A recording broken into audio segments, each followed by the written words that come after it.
Hello दोस्तों। आज की जो कहानी है वो मेरी एक फ्रेंड की कहानी है जो मेरे साथ स्कूल में पढ़ती थी।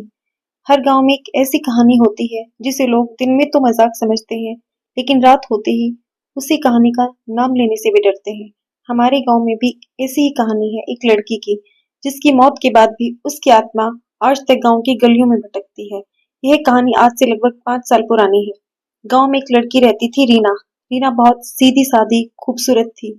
खेतों में काम करने जाती, घर के काम करती और वो चुपचाप अपनी दुनिया में रहती थी। लेकिन एक दिन उसकी जिंदगी में एक लड़का आया। लड़का दूसरे गांव का था। अक्सर काम के बहाने वह हमारे गांव में आता था। धीरे धीरे दोनों की बात होने लगी और बाद में दोस्ती आगे बढ़कर प्यार में बदल गई।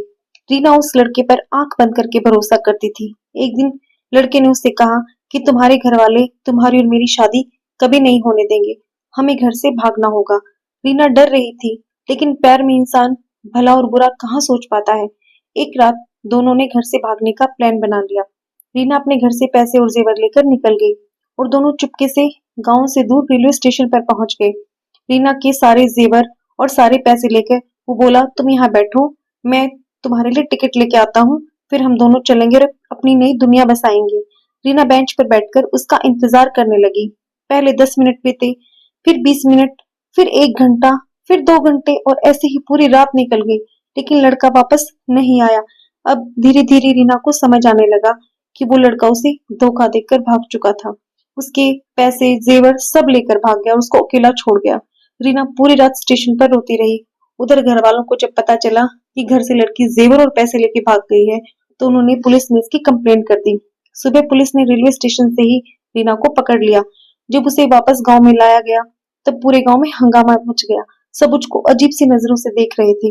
घर वालों को लगा कि लड़की ने परिवार की इज्जत मिट्टी में मिला दी। उस रात घर में क्या हुआ किसी को ठीक से नहीं पता, लेकिन अगली सुबह खबर खबर फैल गई कि रीना अब इस दुनिया में नहीं रही। घर वालों ने अपनी इज्जत के लिए अपनी ही बेटी को मार दिया। लोग कहते हैं घर वालों ने गुस्से में आकर उसे मार दिया। उसकी मौत के कुछ दिन बाद तक सब शांत रहा, लेकिन फिर गांव में अजीब सी घटनाएं होने लगी। लोग कहते हैं रात में कोई लड़की खेतों के पास घूमती दिखाई देती, कभी वो सड़क पर चलती दिखाई देती, कभी किसी दीवार पर। सबसे डरावनी बात यह थी कि वो जमीन पर नहीं दीवारों पर चलती थी। एक शाम मेरी माँ रोज की तरह खेतों की तरफ घूमने गई।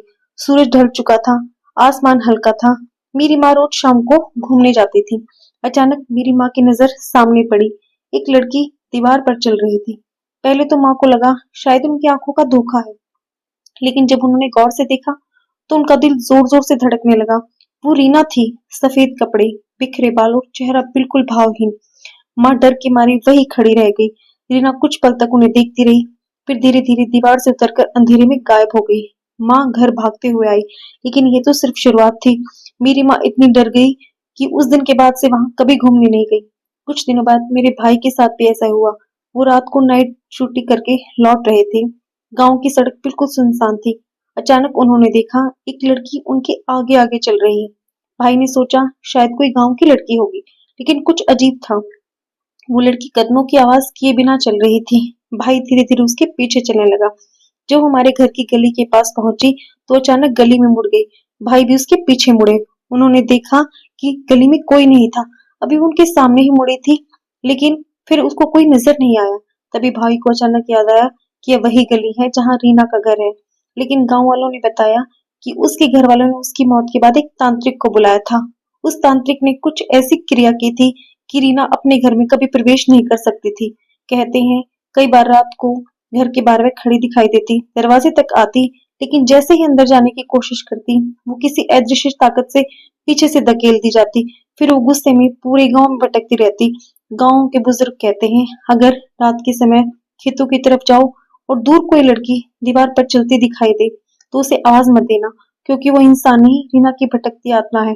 और सबसे डरावनी बात, कई लोगों का कहना है कि आज भी वो अपने धोखेबाज प्रेमी को ढूंढ रही है। उस दिन के बाद से गांव में बहुत से ऐसे लोग हैं जिनको वो दिखाई देती थी। हमारे पास में पड़ोस में एक औरत रहती जिसके तो वो अंदर भी आ गई थी। कभी उसके पीठ पे बैठ के उसको मारती, कभी उसके घर में उसको कहीं दिखाई देती, लेकिन उन्होंने उसका इलाज करा लिया। और जिस दिन वो उसे मिल गया, उसका जो प्रेमी था, उस दिन शायद उसकी भटकती आत्मा को शांति मिले, या फिर उस लड़के की कहानी भी यहीं खत्म हो जाए। तो दोस्तों, आपको मेरी कहानी कैसी लगी मेरे चैनल को लाइक करें, सब्सक्राइब करें। Thank you and good night.